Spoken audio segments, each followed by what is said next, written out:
And again, take a look at the very specific account that has to do with Joseph, with God's call upon his life, his faithfulness to that call, at tremendous cost to himself, how God used him in human history. That is a wonderful way to study these chapters. But that is actually the smaller picture of what's happening here in this section of Genesis. And God lets us know that with the first 6 words of verse 2. This is the history of Jacob.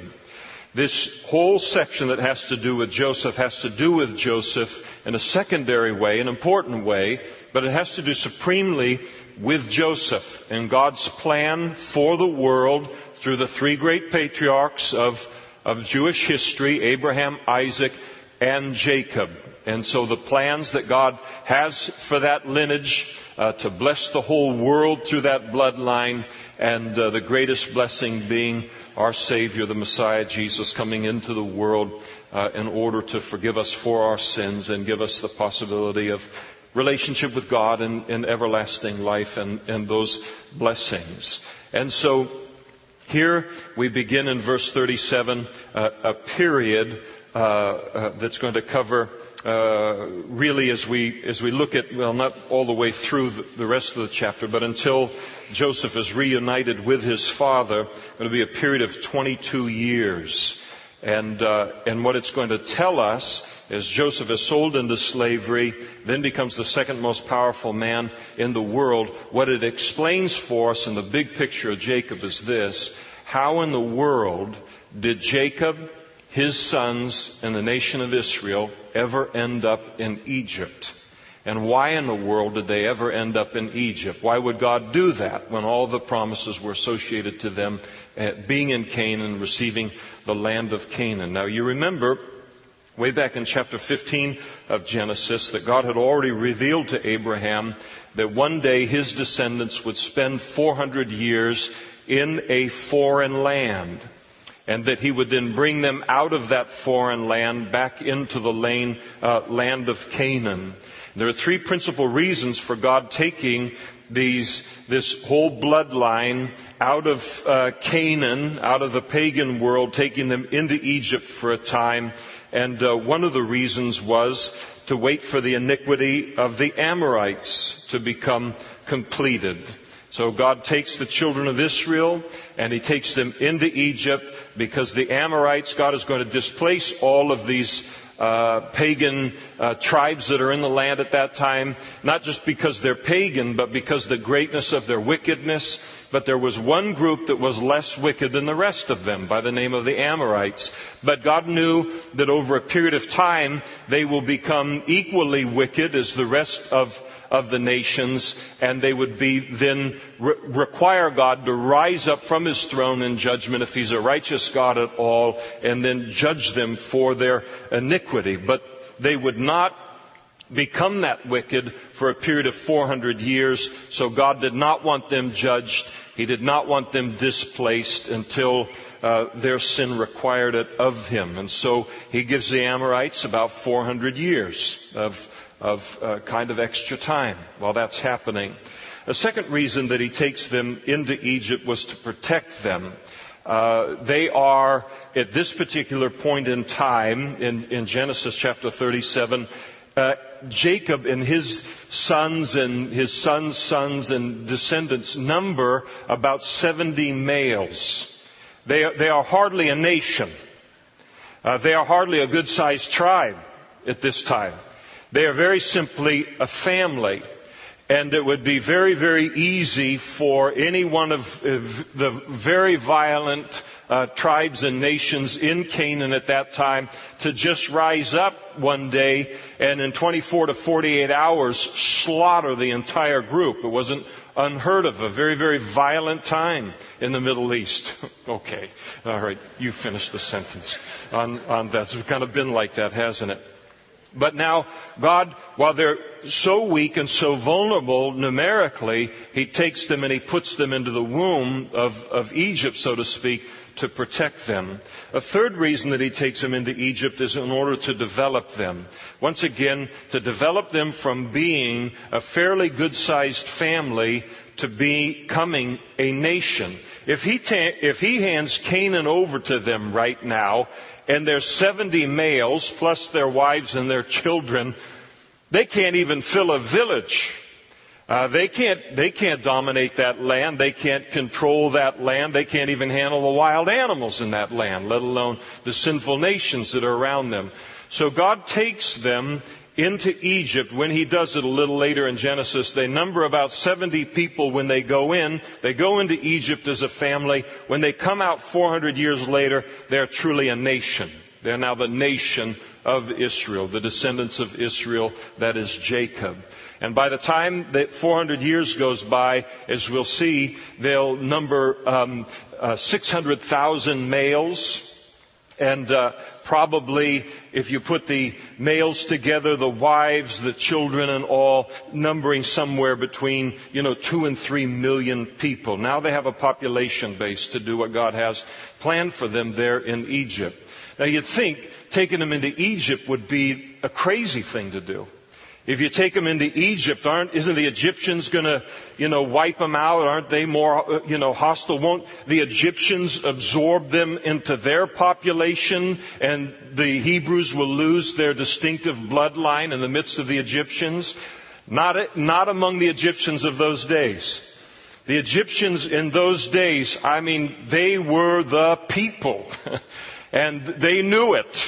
And so in terms of education, in terms of prosperity, in terms of culture, in terms of entertainment, in terms of just, moving forward in a lot of ways, it was happening in Egypt, and they were very proud of that.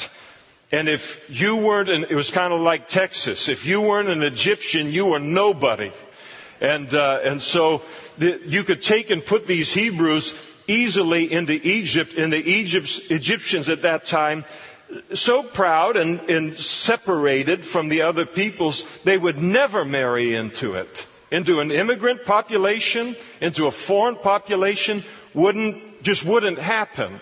So it was a very safe place culturally at the time to place his people into it, so that they wouldn't be absorbed by the surrounding nations. And so here is the story now. It goes over to Joseph, because now that God's going to tell us, He tells us why He wanted to take them into Egypt. Now He's going to tell us how He got there. And He uses Joseph now to do that. Joseph being 17 years old, and it's important in that verse to recognize his age there. It's going to help us date some other events in his life, and to help us to know how long he was in certain circumstances in his life. He's 17 years old at this time, and he was feeding the flock with his brothers. And the lad was with the sons of Bilhah and the sons of Zilpah, his father's wives, and so they're his half-brothers. And Joseph brought a bad report of them to his father. So he comes to his dad, and he tells Dad, these guys are just doing a lousy job out here in terms of herding the flock and taking care of the family, animals, and the family depended upon these animals and these herds for their very survival. It's how they lived and maintained their survival. I can't tell you how many times through the years where Joseph is painted as some kind of a snitch or a rat or something like this at this point in time. I just want to say, anybody that goes that place on things, just say, read the rest of his life, and if you come within 10 miles of it, you come and give me that snitch and rat routine, and maybe we'll talk a little bit here on things. So to call him a snitch or a rat on his family or something, I just think, what are we talking about? Gangs? Are we talking about high school cliques? Or it's just to think in totally carnal terms. His brothers are doing wrong. They are negligent in the handling of the family flocks. And because they are being negligent in that, they are endangering the survival and the prosperity of the family. That was their main source of income. So Joseph just rightly goes to his father and informs his father of what the head of anything needs to know about what it is that he's over, and that is, you've put this under people that are not being responsible in handling it the way that I know you would want to handle that thing. And so he's just being faithful to his father. He's doing what's right, doing what's best for the family here. In fact, I don't doubt that it is very likely that his father demanded this of him, wanted a report from him related to how things were going out there. To give you some idea of how this is not a wrong thing in Joseph's life, later in the law of Moses, God will put a protection right within the law that is, makes Joseph shine in a very, very good light here when he would, in the law of Moses, declare that a silence in the face of something that puts other people at risk is forbidden. You can't keep silent in a situation that is going to be detrimental to other people. Leviticus chapter 5 verse 1, if a person sins in hearing the utterance of an oath and is a witness, whether he has seen or known the matter, if he does not tell it, he bears guilt. And so this is not a character flaw in Joseph at all. In fact, it's a mark of his integrity. But godly integrity can get you in a lot of trouble when you are in an environment that lacks integrity, and they're not going to be happy about what he does here for the good of the family. Now Israel, that is Jacob, he loved Joseph more than all his children because he was the son of his old age. And so Jacob loved Joseph more than all of his other sons, and probably because Joseph was the son of his beloved, the wife that he loved and the woman that he loved in all of life, and that was Rachel. And so that's the only son that he has, or that's the son that he has by her, the oldest son by her and all, and so he loves him more than the others. As we're going to see the character of these other 11 brothers kind of unfold, we're going to see that it was probably pretty easy for Jacob to love Joseph more than the others, just because he was a very, very good young man. He was a very godly young man. Didn't create any problems for his father or anything. And it's very easy, when you've got a child who doesn't create any problems for you and everyone else is creating problems for you, it can be easier to love the less, problem child. But no parent, I don't think, should love one child more than another, and if you do, you certainly shouldn't, make it broadly known, which is what he's going to do here in just a moment. And Jacob should have known that more than anyone else, because when he was growing up, his parents, Isaac and Rebekah, Isaac loved Esau best, Rebekah loved Jacob best, and it ended up tearing the whole family apart. So he's committing the same sin now by having favorites among the children, and not only having favorites, but making it very, very well known that Joseph is his favorite. Now notice as an expression of how much he liked Joseph more than anyone else, he also made him a tunic or a robe or a coat of many colors. Now, there's some, disagreement a little bit in terms of the Hebrew, and it's a legitimate kind of different views related to it. Some people like this translation here, where it's spoken of as a coat or a tunic of many colors. Could very well that Jacob gave him that, a very brightly colored, different colors and stripes and everything, or patchwork, kind of coat like nobody else had. It also can mean a coat with large sleeves in it, and there are reasons for all of that I don't want to get into tonight. But what we can know about the coat is that it distinguished him from everyone else. And it was an outward physical expression of the fact that Dad likes this guy the most. This is Dad's favorite. And so that's the coat. And maybe Joseph shouldn't have worn it, but it's from Dad, so he did. Now that's not the wisest thing for a parent to do, is it? Number one, have a favorite and just one out of the 12, and then you give them a real bright coat to wear, just to let everyone know that. You just shouldn't do that. If you got 12 sons, you either buy 12 brightly colored coats, or you don't buy any brightly colored coats, especially when the other 11 will think nothing of killing one of their brothers in order to kind of even things out. Now, the effect that all of this had upon the brothers were told in verse 4. But when his brothers saw that their father loved him more than all his brothers, they hated him and could not speak peaceably to him. Now, what they probably recognized is that in giving him this coat, even though Joseph is very far down in terms of being the oldest in the family and the rightful heir, to get the birthright and the blessing related to the family, to ultimately become the head of the family. When they're looking at Dad dealing with him in this way, they're thinking he's jumped up to the top of the list. He's going to become the heir of the family. And there were quite a few brothers between him in terms of being older. So nobody likes this very much. Not just on a favoritism kind of basis, but also in terms of what they want, the place they want to have in their family, the inheritance they're going to get from Dad, and all this kind of thing. So they hated him, and believe me, they did. And nobody wanted to speak peaceably to him at all. And so anytime he tried to get a conversation with one of them, remember he's 17. He's not like 40 and able to process this, or 30 or something like that. They just really gave him a hard time.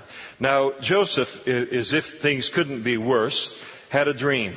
And he told it to his brothers, and they hated him even more. I mean, how could you hate him more than they did? But they did, and here's why. He said to them, "Please hear this dream that I have dreamed." And he said, "There we were, binding sheaves of wheat in the field." And it's going to be very interesting because this having to do with wheat, because ultimately wheat's going to play a big part in this picture a few chapters down the road. But here we are, we're binding up the sheaves of wheat in the field, and then behold, all of a sudden, as I'm watching this dream, my sheaf, it arises up and it stood upright. And indeed, all of your sheaves stood all around and they bowed down to my sheaf.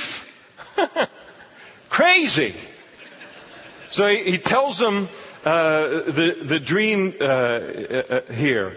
And so the reaction, I mean, they understood exactly what it is that this dream meant, what it meant is that he was going to become the preeminent above all of the brothers. And his brothers said to him, "Shall you indeed reign over us? Or shall you indeed have dominion over us?" And so they hated him even more for his dreams and for his words. And so the dream clearly communicated he would become the prominent son in the future and all, and they hated him for this. Now Joseph, again, I hear people talk about Joseph as if, he's showing off and communicating these dreams and all of that. Listen, he's 17 years old. And he's 17 years old in what is a family culture that's very sheltered and all. And so he's not like kids are today, 11 going on 27 kind of thing. He's just excited that God has spoken to him. He's excited that God has given him a dream about his life. He's given him a revelation about his life. So he's excited about hearing God's voice. And I think Joseph, is utterly without guile in all of this. I think once you get to know his character here a little bit, I think that if God gave that dream to any one of his other brothers, and they stood up and they declared that to him, he wouldn't be threatened by it at all. He would be as happy for them as he expected them to be for him in terms of what God was communicating to him. So he doesn't have any jealousy. He doesn't have any envy. But one thing we can learn from this is that sometimes God can give us dreams and He can give us visions that might just be for us. They might just be for us. We assume when God gives us a dream and a vision, especially when it looks pretty favorable for us, that, everybody else ought to know about that too on things. But I don't think He's being negligent in any way here and all. He's just excited about that. And God knew, He knows what's coming in Joseph's life. Some really, really hard things are coming. And He knew, God knows what He's called Joseph to do, and He knows that Joseph's going to need a couple of very direct, powerful communications from heaven to keep him encouraged in the midst of what he's about to face there. And God gives it to him. It's interesting, I was reading recently Paul's letters to the church at Corinth. And, they're dealing poorly with Paul and the whole thing and just treating him terrible and everything. And he says, I'll turn to boasting, and he says, kind of thing. And he starts to talk about the vision that he had, that God had given him of heaven and the things that he had heard, and it was 14 years earlier. He had sat on that revelation that God had given to him for 14 years without letting anybody know until the time was right by the Holy Spirit to use it. But Joseph comes and he just lets everybody know about it. I don't fault him for that. And then he has another dream. And verse 9. And he dreamed still another dream, and he told it to his brothers. So, this guy is like either a little thick or he is really without guile. And he is not thick. He is one sharp kid. But he's a kid. And a sweet kid at that. And he dreamed, and he told the dream, the second one, to his brothers, and he said, "Look, I've dreamed another dream. And this time, the sun, the moon, and the 11 stars bowed down to me. It's not only you, but Mom and Dad are going to bow down to me. I'm going to become the preeminent person for a time in our family." And so he told it to his father and his brothers, and his father rebuked him and said to him, "What is this dream that you've dreamed? Shall your mother and I and your brothers indeed come to bow down to the earth before you?" And his brothers envied him because of this dream, but his father kept the matter in mind. And he's got a pretty special kid, and I think he knows it. He also knows, based on his own life, that God is not averse to skipping the whole birth order in His divine plan in the world, because that had happened in his life. So it wouldn't surprise him that God would do that with Joseph. But here he's had this tremendous dream, and it kind of seems like Dad has to step in and kind of humble him a little bit. Is this really going to... But he understands that, this is a very, very real possibility. And his brothers... So they envied him, kept the matter, and he kept the matter in mind. Now, this is kind of a turning point in the whole thing. Because for Joseph, right now, from verses 1 through verse 11, it's all fun. It's fun to get dreams from God. It's fun to get vision from God concerning how He's going to use our lives. It's fun to have that kind of revelation from Him. And it's wonderful, and it's an encouragement to our faith. But once God gives us that revelation, by whatever means He decides to do that, then the hard part starts. And the hard part, the easy part is getting the revelation. The hard part now is being prepared for the place that God is going to put us into. And so God gives Joseph these dreams, visions for his life.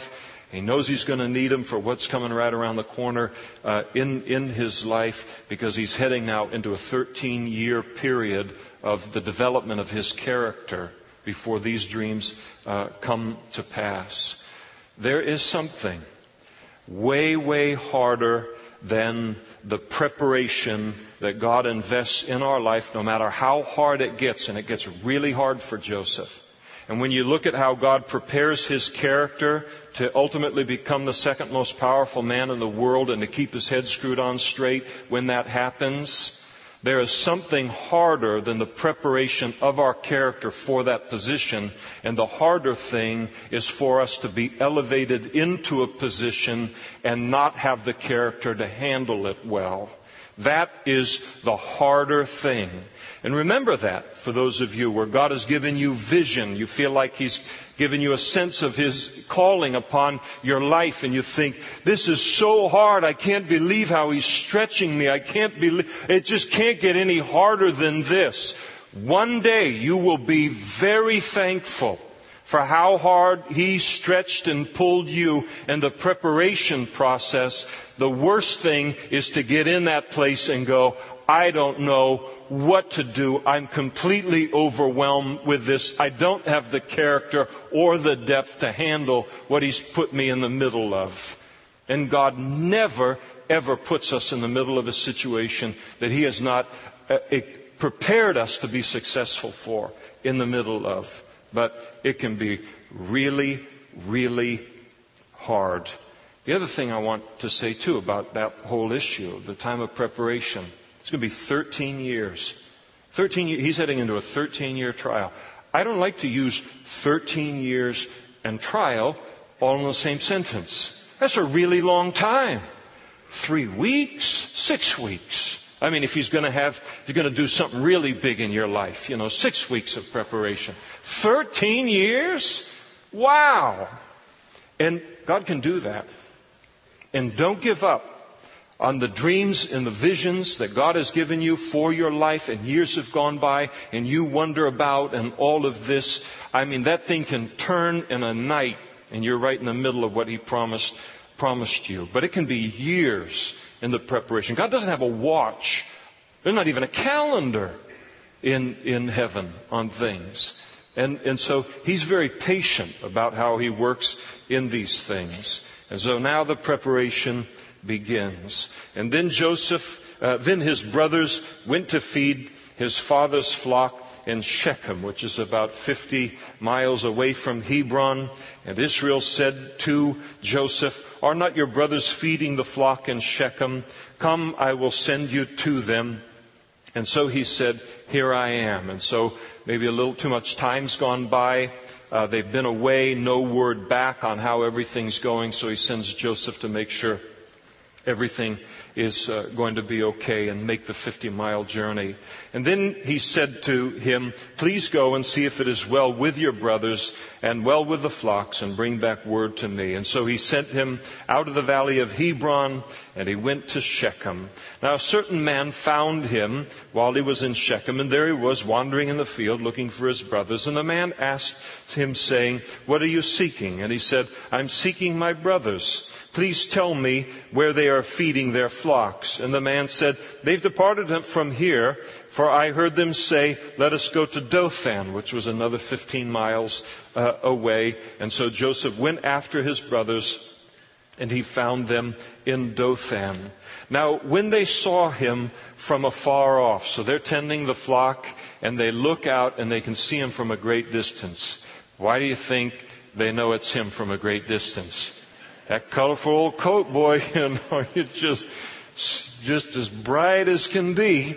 And so here he comes. They see him coming now. And as they see him coming near, this is what they do. They conspired against him to kill him.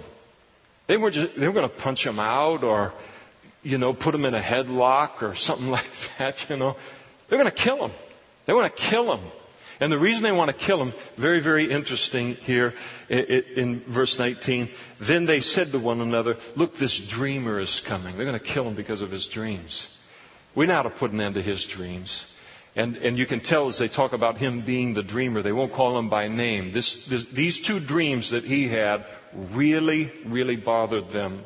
And so here the dreamer is coming. That was the sore spot. And come therefore and let us now kill him, and cast him into some pit, and then we'll say some wild beast has devoured him, and then we shall see what becomes of his dreams. And so this is how they're going to, they're planning his death as he's just approaching, 17 years old, got a nice coat, and just coming to see the big brothers and everything.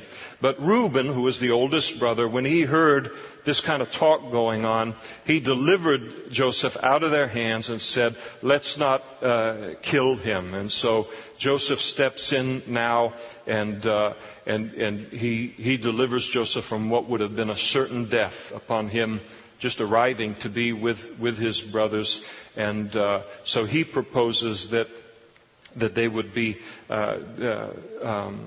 let us not kill him. And Reuben then said, hey, this is what he proposes, verse 22, shed no blood, but cast him into this pit, which is in the wilderness. Don't lay a hand on him. Let's not kill him. Let's throw him in a pit and leave him there kind of to die. And then, but in his heart, he said this to spare his life in order that he might come back later after they leave him in the pit to die and pull him out of it and then deliver him back to his dad. So Reuben is the good guy in this situation, and he's trying to protect his brother. And so it came to pass when Joseph had come to his brothers, the first thing they do, they can't wait to get him out of that coat, that they stripped him of his tunic, the tunic of many colors that was on him, and they took him and they cast him into a pit, and the pit was empty, there was no water in it, and so it was an empty kind of cistern for holding water. They throw him inside of that. Now,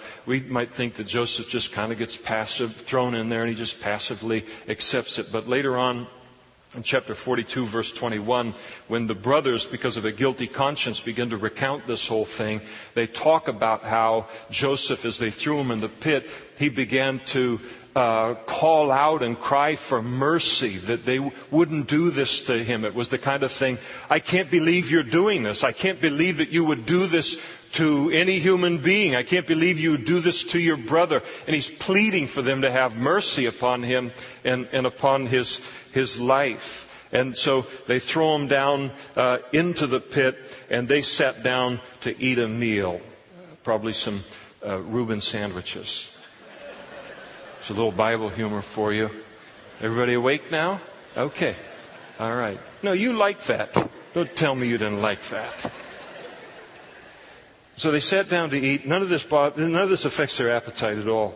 And they lifted up their eyes and they looked, and there was a company of Ishmaelites coming from Gilead with their camels, bearing spices and balm, myrrh, and they were on their way to carry them to Egypt. So all of this is happening on a main trade route between Arabia and down into Egypt. So Judah gets the bright idea and says to his brothers, well, listen, why kill him with our own hands when we can just send him off someplace where he gets forgotten?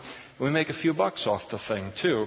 So he said to his brother, what profit is there if we kill our brother and conceal his blood? Let somebody else do our dirty work for us. Let's sell him to the Ishmaelites, and let not our hand be upon him, for he is our brother and our flesh. And his brothers listened to him. And so he said, this is just is an effective way to bring his dreams to an end, is to sell him into slavery on into Egypt. I mean, does God make the wrath of man, the wickedness of man, to praise him or not? Joseph's going to get a free ride by the Ishmaelite traders into Egypt, where God wants him to be all along. And these guys think, they're ruining God's plan for Joseph's life. But God wins in all of these things. And so they listen. They're happy to do it this way. The Midianite traders passed by, and so the brothers pulled Joseph up out of the pit, lifted him out of it, sold him to the Ishmaelites for 20 shekels of silver, and then the Ishmaelites then took Joseph on cue to Egypt. It's just absolutely fabulous, exactly where God wanted him to be. And then Reuben returned. He's been absent while all of this was going on. Probably had gone, somebody has to take care of the herds while you're planning your brother's death. So he breaks off, and he's probably looking after the herds. He comes back and finds out that they've sold Joseph to a bunch of Ishmaelites, taken him to Egypt, where he's obviously going to be sold as a slave. And so when he discovers Joseph's not in the pit, he tore his clothes. That's an act of mourning and grief. He returned to his brothers and said, "The lad is no more, and where shall I go?" And so here's Reuben. He's the oldest brother, kind of the head of the family with the boys. And he's going to have to answer to Dad. And with what his brothers have done here, they can't go running after the Ishmaelites and say, "Wait a second, that was a terrible mistake. We'll give you 25 shekels to get him back." Those guys aren't going to give Joseph up. And they got a lot of pretty tough characters that travel with these caravans. He's lost. He's already gone. Now we're going to have, hey brothers, did you ever think that we're not going to be out here, in Dothan forever? We're going to have to return home and explain this thing to Dad. By the way, we lost a son out there. What in the world are we going to tell him? And I'm going to have to tell him because I'm the oldest son. So they come up with this plan. They took Joseph's tunic, and they killed a kid of the goats. Couldn't get away with this today because they'd tell what kind of blood it was immediately. And so they killed a kid of the goats. They dipped this brightly colored jacket of his into the blood. And then they sent the tunic of many colors, and they brought it to their father and said, "We found this. Do you know whether it's your son's tunic or not?" And so pretty casual, in their approach and all. "Hey, do you recognize this at all?" I don't know. It may look kind of like that brightly colored coat you gave your son and all, but we hardly noticed. Does this look like the one? It's all covered with blood and all now. And they want to give the idea that he got eaten by a wild animal and the blood all over because of it. And so they give it to him in that way. And Jacob, he recognized it. And he said, "It's my son's tunic."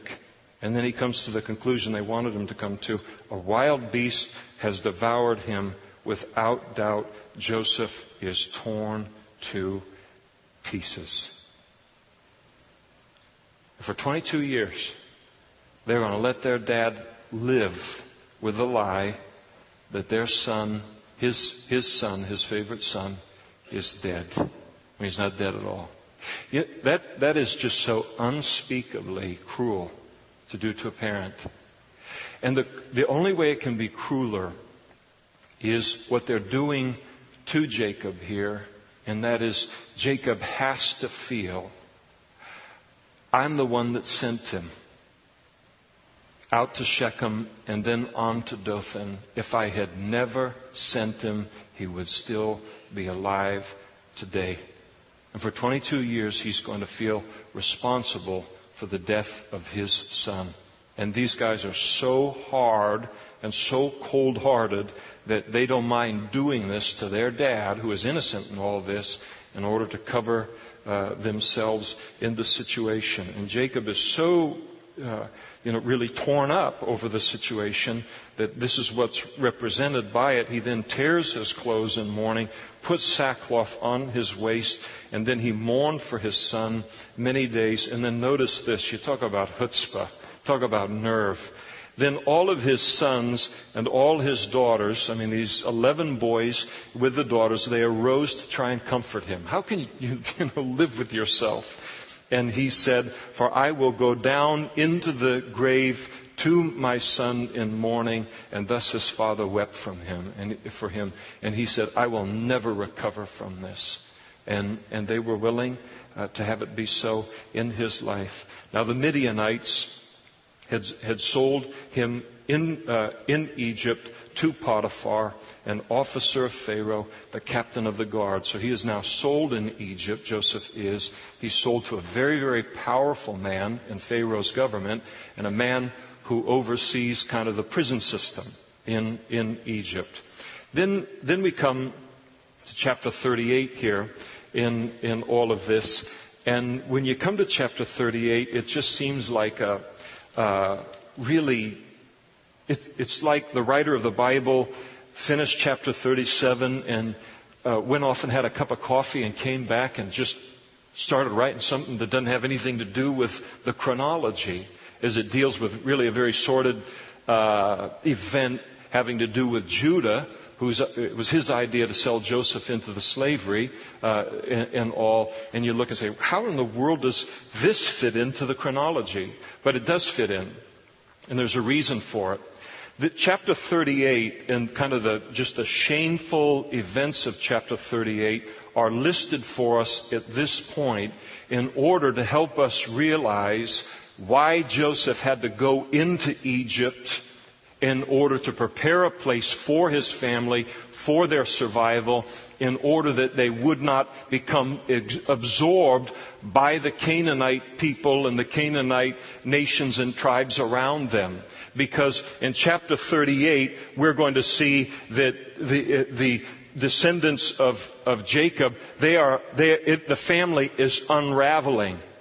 And if God did not rise up and find a womb, so to speak, in Egypt to protect them from being absorbed by everyone else, it would have readily been so.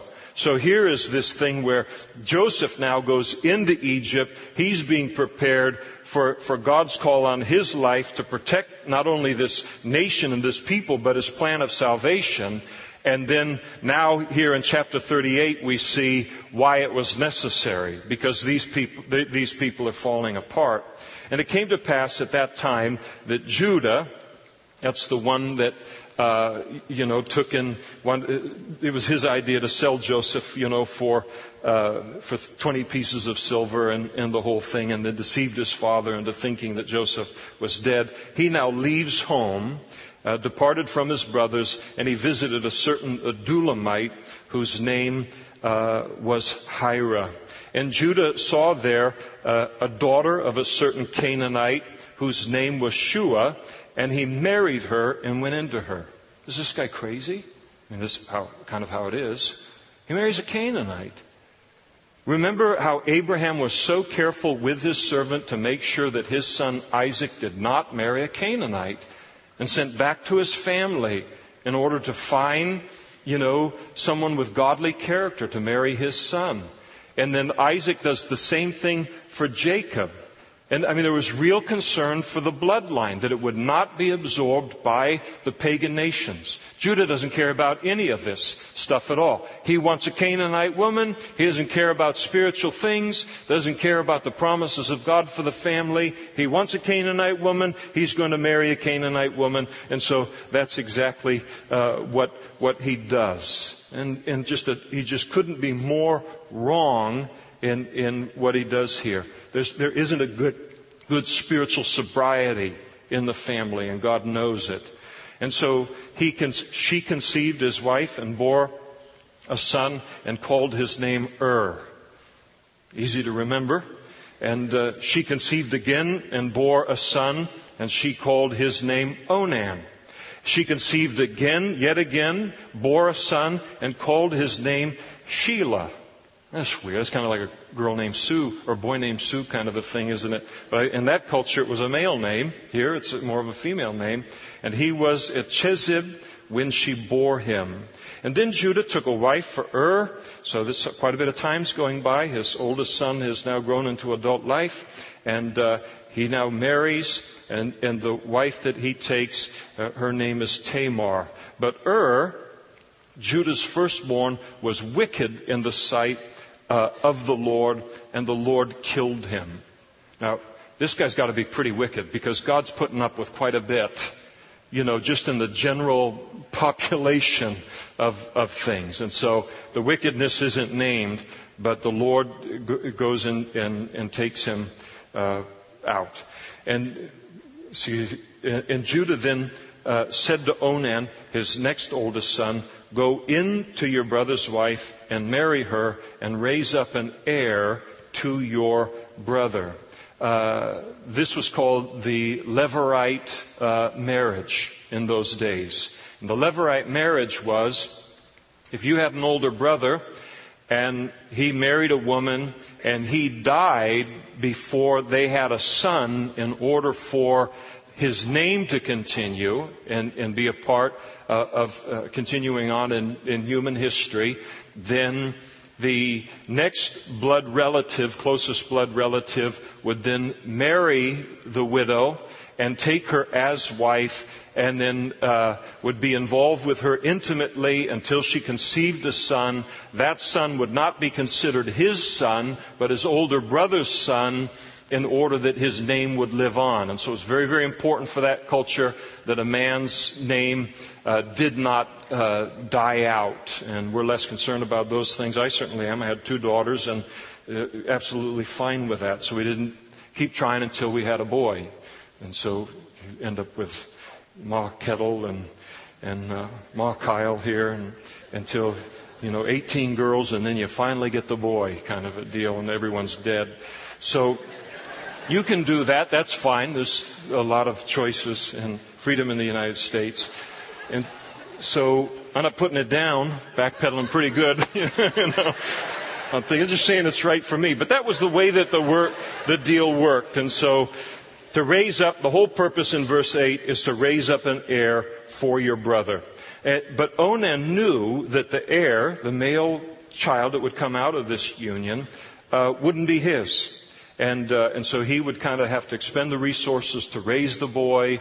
And then the boy, because the boy was the son of the oldest son, that younger boy would then become the heir of the whole family, which would have normally fallen to Onan if there wasn't a boy that was born in the situation. So he's got a lot of things going through his mind here. And so it came to pass when he went into his brother's wife, so they became sexually intimate, that he emitted on the ground, lest he should give an heir to his brother. Now let me say, this has nothing to do with birth control. Through history, people have looked at this and said any use of birth control, because God's going to smite him dead. And notice in verse 10, and the thing which he did displeased the Lord, and therefore he killed him also. So God doesn't kill people for using birth control by whatever ancient or modern method that they would use. It does not affect a child, a fertilized egg. And so this is what he does here, and and he doesn't want her to conceive, doesn't want her to have a son, because of all of these other factors on things. And God gets upset with it because he disobeys his father. But what he should have done is he should have either done it or not do it halfway. He should have said, I am not going to keep this levirate marriage on things. And so I'm not going to do it, and whatever happens, that's going to happen. But what he does is he goes into a woman who is only making herself available to him for the sole reason of producing a child. And he sexually satisfies himself in the situation, and then when it comes to that part that is the reason that she's involved, he goes ahead and sabotages the whole thing. And so he's used her very, very selfishly on things that displease God, and God takes and kills him. And then Judah said to Tamar, his daughter-in-law, remain a widow in your father's house. Go back home and live with your family till my son Shelah is grown. He wasn't old enough to marry her and become a part of the process here. For he said, lest he also die like his brothers. And Tamar went and dwelt in her father's house. Now in the process of time, the daughter of Shua, Judah's wife, died. And Judah was comforted, so he went through a period of grieving, and he has come through that grieving period. And he went up to his sheep shears at Timnah, he and his friend Hira the Adulamite. And so they're tending sheep and all, and so they head up to meet with the crew that's doing it. And it was told Tamar, saying, look, your father-in-law is going up to Timnah to shear his sheep. And so she took off her widow's garments. So for a lot of years, she's not out, she's not a manhunter or anything. She's not looking for a man. She's still wearing her widow's garments all these years, waiting for Shelah to be old enough now to raise up an heir, to do the right thing, for Judah to allow it to happen. And so it hasn't happened. So she takes off these garments. She covers herself with a veil, wrapped herself. This is the dress of a harlot in those days. And she sat in an open place, which is on the way to Timnah. And for she saw that Shelah was grown and was not given to him as a wife. And then when Judah saw her sitting by the side of the road, he thought she was a harlot because she had covered her face. And that was what would distinguish a harlot. And so she takes on that particular appearance. Now, the interesting thing to understand about what's happening here is that in the Canaanite culture at that time, when there was the time of the sheep shearing, it was like, that's kind of like the harvest for herdsmen. And so, all right, it's been a good year or whatever. What they would do then is, in order to, as kind of a religious practice, the Canaanite religious practice, in order to assure fertility for the flock for the next year and a very, kind of a good harvest of fur and wool and that kind of a thing, during the time of shearing of the sheep, you would go where these Canaanite temple priestesses and prostitutes were. You would then engage in sexual fornication with them as a religious ritual. I trust a very impure man came up with this religion. You figure who came anyway. So obviously it doesn't come from God. So that's what he's doing. And he's just, again, being absorbed by the culture, the mores and the morals of the culture. So he looks at her, figures that she's just one of these Canaanite temple prostitutes, and decides he's going to go into her. He doesn't recognize her. She's veiled. And so he turned to her by the way and said, "Please let me come into you." So he propositions her. He did not know that she was his daughter-in-law. So she said, "What will you give me that you may come into me?" And so they negotiate a price.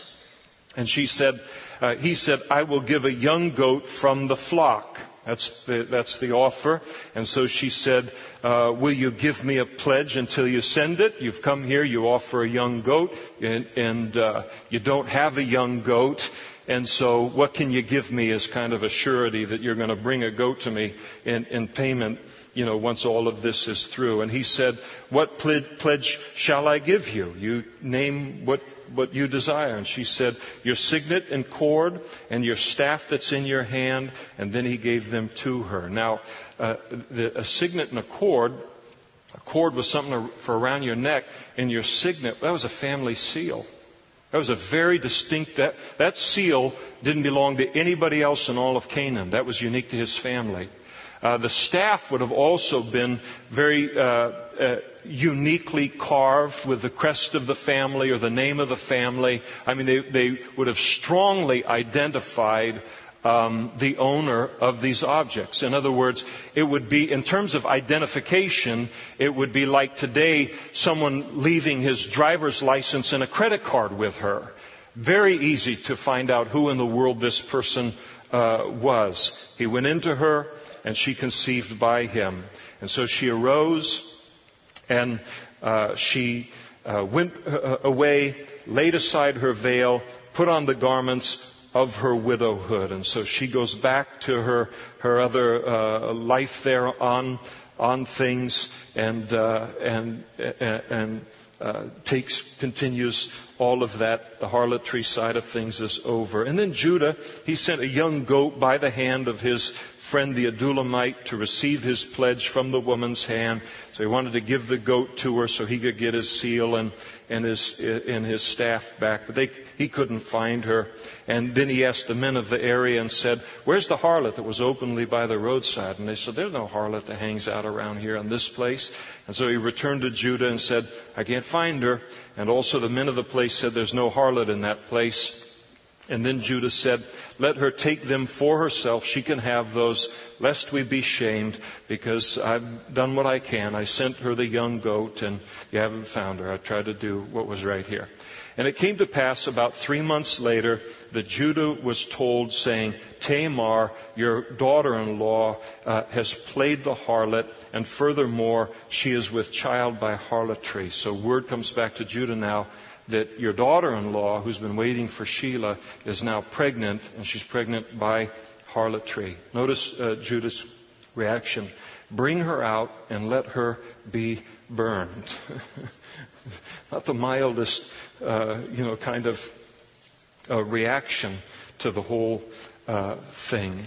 And so here he is. He looks at the deal and he's incensed. My daughter-in-law, this is shame on the family. She's been a harlot. She's pregnant out of wedlock here in the whole thing. Let her come out and be burned. And that's the sentence that he casts on her. Now, if you're going to burn people alive in a public setting, that's going to gather quite a crowd.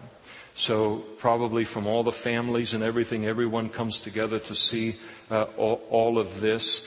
And it's so hypocritical of Judah here in this thing, because just 3 months earlier, he was engaged with a harlot. With her, but he doesn't know it. And yet when he hears that she's been engaged in harlotry, now we're going to kill her. And isn't it amazing how terrible our sin looks on other people? Amazing how we can overlook things in our lives and then just be unbelievably hard on someone else who falls in sin. She doesn't really do it. She does it deliberately. And we'll get to that in a moment. But falls in sin in the same area that we do, and we're going to really hammer them on that. You see it over and over again in the body of Christ, where there is this overreaction even to giving a consequence to a sin. And whenever there's that overreaction, a lot of times there's underlying factors in a person's life, and that person is troubled by the same sin. So he says, let's go ahead and burn her.